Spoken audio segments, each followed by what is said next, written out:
What type of gear do you actually need when you want to start going to the gym?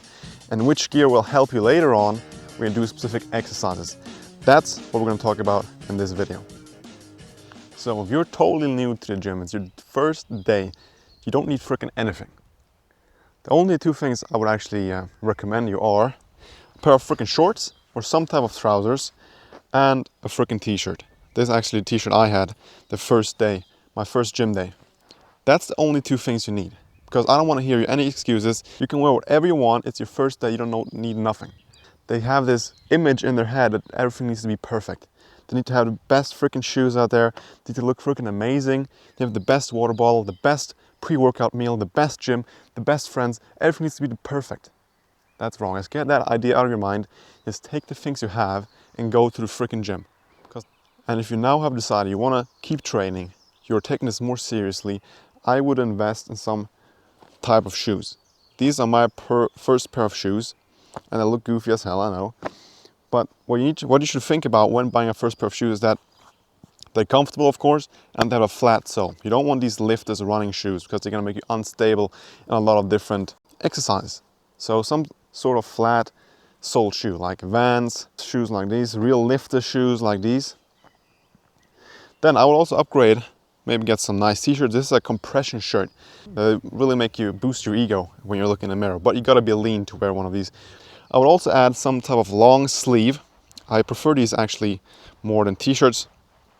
They're really comfortable. They keep you warmer than t-shirts and really make you preserve that pump, feeling ready. For the colder months, a hoodie of course, a long pair of trousers, and for the real cozy days, some sort of sweatpants. You can build your own gym wardrobe, but this was what I recommend.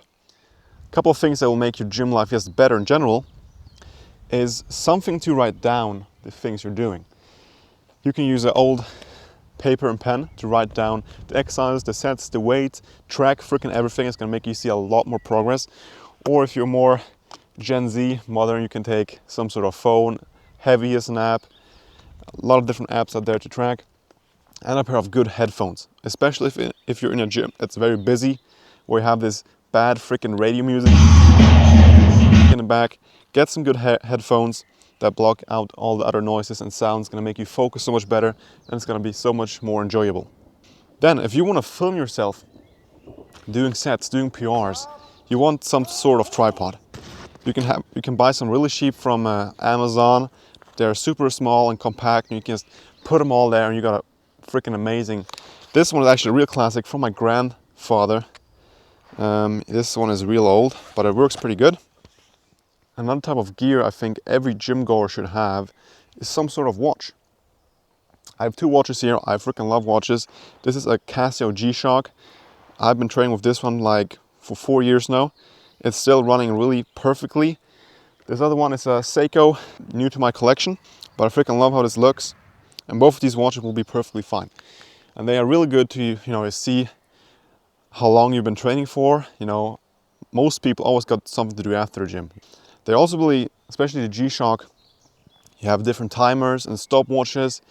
You can put in a timer so you know how long rest you're doing. It's really, really convenient, and it saves me a lot of time, and I freaking love watches in the gym. I just wouldn't take a watch you're really super precious about, because it's easy to scratch it, easy to sweat the whole thing in. It's gonna get soaked in sweat, especially if you have like a NATO band or a leather strap on the watch. It's gonna get soaked with sweat, so rubber is to prefer. And these are like the ground basics I believe you can get in a matter of the first and second year you train. And then depending on what your goal is and what you want to do in the gym, you can buy some more niche things, some specific things. Like I have some knee sleeves, SBD belt, and a weighted belt. My goal is to become strong, be functional, be athletic, and aesthetic. And the best things you can do for that is, of course, pull-ups and do things with your own body weight. And this is where I use this belt for a lot. You put this around your waist, and then you put a weight on it. And then you can do pull-ups, dips, and other things with it, and it's really convenient, really good. If you do like calisthenics and you want to do weighted pull-ups and dips and everything else, you will want to buy some sort of shock. This was my own liquid shock I made with a friend of mine. It looks pretty bad. I'm not using this one as much anymore. Do you need liquid shock, or should you go for a normal shock? The normal shock bits we have here. If your gym doesn't have any restrictions about liquid and normal shock, yes, go for normal shock. Liquid shock is not as convenient as you think it is, and normal shock is freaking, it holds forever. I bought a pack 4.5 years ago. I still have it to this day. It cost me $10, and I freaking love shock. If you have never used shock before, or you see it as cheating, that's bullshit. Shock is going to make you improve your grip so much. It's going to make you become so much stronger. You will be able to do a lot more reps, especially on pull-ups. And I rather use shock than do any type of straps, because I don't use straps. And for the ones of you that don't know what straps are, it's basically a thing you put around your wrist, then around the bar, and you will not lose your grip. But I rather use shock because it will actually train my forearms. Then knee sleeves. If you like to squat or do if you're training legs and you feel like your knees are cold, you have some knee pain, I would really recommend some knee sleeves. These come around your knees. They're quite tight, so they'll keep the warmth inside the knees. And I just really love these. I use these basically every leg that I have, and I use them on my biggest compound movement, often the first exercise. For example, squats, heavy squats, Bulgarian split squats, maybe some really heavy leg pressing. So these are really great. I do not use them for the whole leg workout because they are a little restraining on your knee. But like I said, on the first and heaviest, where your knees really are cold and they need to be warmed up, and you're doing some really serious weight, or you just feel like your knees could be injured. Then if you want to get more into powerlifting, and then you also got this belt. And this belt is going to help you put it around your waist. And it's going to help you on the heavy lifts to brace your abs out, so you don't freaking die when you're doing heavy squats, deadlifts. Some even use it on bench pressing. And there are a lot of different belts out there. What the difference often, how thick the leather is. This is 13 millimeters. How well this thing is working. And I can actually really recommend the SBD belt if you want one. Buy it secondhand. Buy it already used, and you'll get a really good price on it, and it will basically last you a lifetime. So these are really great things. Then also have some other utensils here. We have some wrist warmers that go in your wrist. If you feel like your wrists are hurting or you're recovering from a wrist injury, use these. But I always want to say that the most wrist injuries that happen in the gym is because of wrong form. If you put the bar or whatever you're doing up here, you will injure yourself.